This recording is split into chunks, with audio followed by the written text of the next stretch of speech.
उसमें से 4.1 का पहला प्रश्न क्या बोलता है, ध्यान समझिएगा।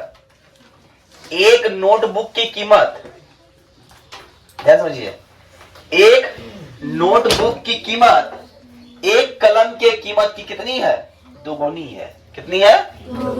तो इसका समीकरण बनाइए, एक नोटबुक बराबर एक कलम गुना 2 हो जाएगा। बात समझ में आया?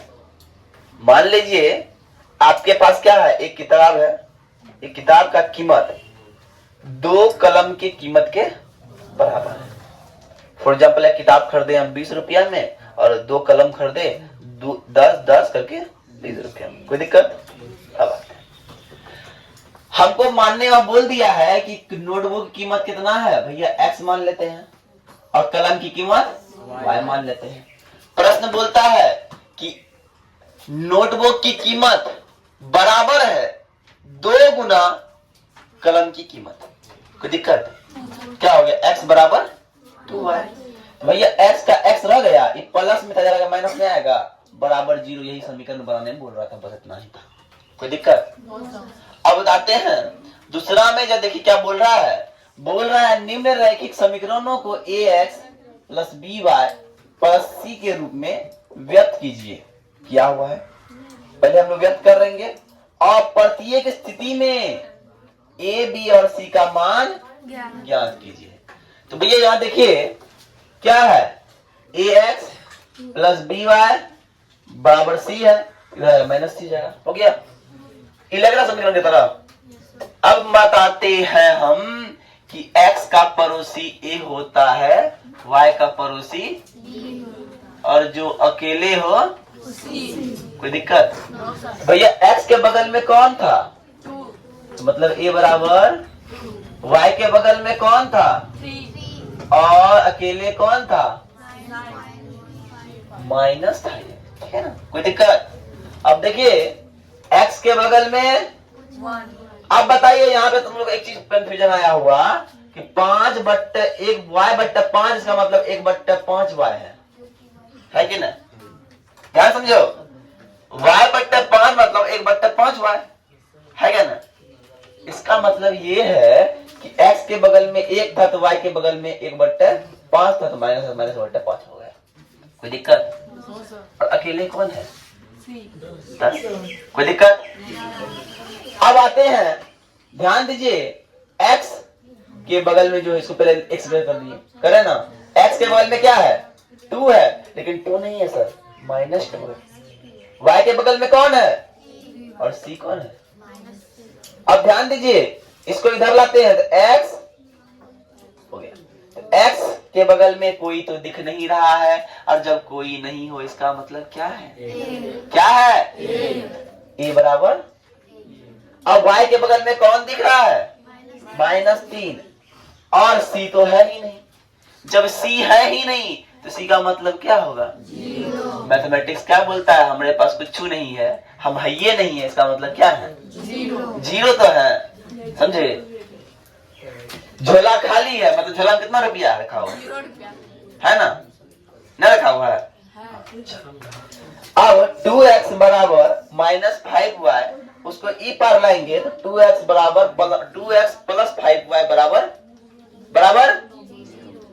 x का पड़ोसी y का पड़ोसी और कोई है ये न है, तो c बराबर 0। समझ में आ गया नहीं रे सब? अब आते हैं 3x प्लस 2 है। हमको पता है कि x का पड़ोसी क्या होता है, कौन होता है जी, a होता है, तो x का पड़ोसी a। अब y तो दिया नहीं है, तो y का पड़ोसी कैसे लाएंगे, जब y नहीं है तो y का पड़ोसी है नहीं, और जिसको जो है नहीं वो क्या है, 0। लेकिन अकेले कोई है, c बराबर। कोई दिक्कत? अब यहां देखिए x का है, x दिख रहा है उसमें, इसका मतलब x नहीं है। अगर x नहीं है तो x का पड़ोसी भी 0 नहीं होगा, और नहीं होगा इसका मतलब a बराबर 0। y है, y का पड़ोसी तब कौन होगा, 1। काहे, इसका अगर कुछ है ही नहीं है, जब कछुआ के में ना हो इसका मतलब क्या होता है, 1। अब 2 अकेले था भैया, c बराबर ये। कोई बात दिक्कत समझ में नहीं आया है? शायद कोई दिक्कत हो गया किसी को। अभी तो देखिए 5 बराबर -2x। भैया ध्यान दीजिए x का पड़ोसी -2 है लेकिन y है ही नहीं सर, तो b का कोई वैल्यू होगा ही नहीं, और कोई होगा ही नहीं उसी को तो क्या बोलते हैं? जीरो। और अकेले एगो c बैठा हुआ है। क्या आई बात समझ में? मेरा 4.1 हो गया। कोई दिक्कत? पता कितना आसान था। चार हल निकालना है तो 1 2 3 4 डिब्बा लगा दिए, कोई दिक्कत? अब यहाँ देखो x बराबर क्या आ गया? 6 - 2y। तो यहाँ मान हम किसका रखेंगे? y का रखेंगे। y का मान अपने मन से हम रख दिए, y का मान अपने मन से रख दिए 0। क्या रख दिए? 0। तो यहाँ रख दो 0, रख दे। तो x बराबर क्या हो जाएगा? x बराबर 6 घटा 2 गुना 0, तो बराबर 6 घटा 0 बराबर 6। जब 0 रखे तो क्या आ गया? अब y का मान अपने मन से रखिए, क्या रखिएगा? 1।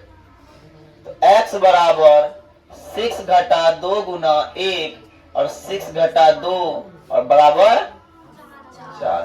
y रखे 1 तो x आया। अब y का मान अपने मन से क्या रख दो?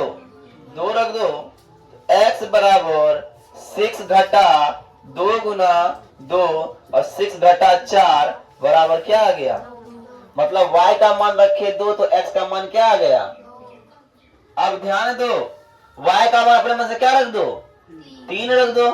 तो x बराबर 6 घटा 2 गुना 3, तो 6 घटा 6 बराबर 0। y रखे 3 तो x आया 0। ये 4 को बोला 4 हल निकल गया। कोई दिक्कत? कोई दिक्कत था? आंसर निकल गया बस।